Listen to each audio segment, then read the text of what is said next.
CPM party ప్రతినిధి బృందం ఎమ్మెనూరు ప్రాంతంలో టిట్కో ఇళ్లను పరిశీలించడం జరిగింది. ఈ మధ్యకాలంలో స్థానిక శాసనసభ్యులు జె నాగేశ్వరరెడ్డి గారు త్వరగా సంక్రాంతి కానుక అని చెప్పేసి టిట్కో ఇళ్లను ప్రారంభిస్తున్నాం అని చెప్పి చెప్తా ఉన్నాడు.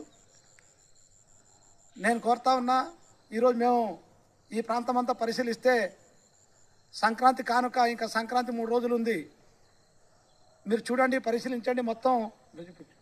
మొత్తం కూడా మామూలు ప్రజలు నివసించే ప్రాంతంగా లేదు ఇది. ఎన్ని పాములు ఉన్నాయో అర్థం కావట్లేదు. ఈ కంపలన్నీ తొలగించి ప్రజలు ఏ రకంగా రాగలుగుతారు? భయభ్రాంతాలు సృష్టించే వాతావరణం టిట్కో ఇండ్లకు ఉంది. టిట్కో ఇండ్లలో ప్రజలు రావాలంటే భయపడే పరిస్థితి కాకుండా ఇక్కడ అన్ని సౌకర్యాలు, నీళ్ల సౌకర్యం, రోడ్డు సౌకర్యం, రవాణా సౌకర్యం, దాంతోపాటు పిల్లలకు చదువు సౌకర్యం, అట్లే ఇక్కడ ఉన్నటువంటి మార్కెట్ సౌకర్యం కల్పిస్తేనే ప్రజలు ఆ రకంగా వచ్చి నివాసం ఉండగలుగుతారు తప్ప అట్లాంటి ఎటువంటి సౌకర్యం కల్పించకుండా మేము ముళ్ళ కంపలు కొడతాము, క్లీన్ చేస్తాము, మీరు ఉండండి అని చెప్పి చెప్పే పద్ధతిలో ఈరోజు ఉంది. ఇక్కడ మేము మొత్తం పరిస్థితులు ఎక్కడ కూడా వాటర్ ట్యాంక్ అని వాటర్ సప్లై కానీ ఎక్కడ కూడా లేదు. మరి వాటర్ సప్లై ఏ రకంగా చేయగలుగుతారనేది ఎమ్మెల్యే మాటలు ఎక్కడ కూడా అర్థం కావట్లేదు. నేను కోరేదేమంటే, ప్రజలు కోరుతున్నారు కాబట్టి టిట్కో ఇండ్లో కోరుతున్నారు కాబట్టి మేము ఇచ్చేసాం, ఆ పని అయిపోయింది అనేది కాకుండా ఇక్కడ అన్ని రకాల సౌకర్యాలు, ప్రజలు ఇక్కడ బాగా ఆనందంగా నివాసం ఉండాలి, ఎస్ మాకు ప్రభుత్వం సహకారం చేసింది అనేటువంటి పద్ధతుల్లో చేయగలిగితేనే ఆ రకంగా ప్రజలు నివాసం ఉంటారు తప్ప ఇక్కడ ఎటువంటి సౌకర్యం కల్పించకుండా ఇదిగో హడావిడిగా మేము ఇచ్చేసినామని చెప్పేసి ఆ రకంగా చెప్తే మాత్రం చాలా ప్రమాదకరం.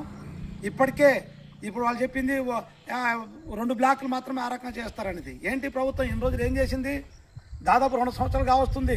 2014లో అధికారంలో వచ్చినప్పుడు నిర్మాణం చేపట్టిన గృహాలు గత గవర్నమెంట్ పెయింటింగ్ కొట్టుకు సరిపోయింది, ఇప్పుడు ప్రభుత్వం కంపలు కొట్టుకుంటే సరిపోయింది. అయ్యా ఏంటి మీరు కట్టిన ఇండ్లు వచ్చిన వెంటనే ప్రజలు చూపించడం కోసం ఏ ఇబ్బంది అయింది?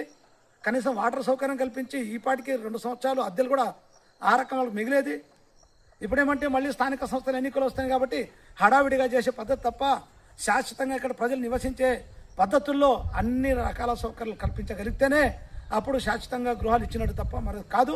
కాబట్టి నేను ప్రభుత్వాన్ని కోరుతా ఉన్నా, ఎమ్మెనూరు మున్సిపల్ కమిషనర్ గారిని కోరుతా ఉన్నా, అట్లా స్థానిక శాసనసభ్యులు గారిని కోరుతా ఉన్నా, అయ్యా అన్ని రకాల సౌకర్యాలు కల్పించే ఆ రక ప్రజలు మీరు టిట్కో ఇండ్లు అప్పచెప్పండి. మధ్యలో ఏదో కొన్ని సౌకర్యాలు కల్పించి మీరు అప్పచెప్తే రేపు ప్రజలే నిందితులుగా అవుతారు. మేము చూపించాం, కానీ ప్రజలు మాత్రం సంతానం చేయట్లేదని చెప్పి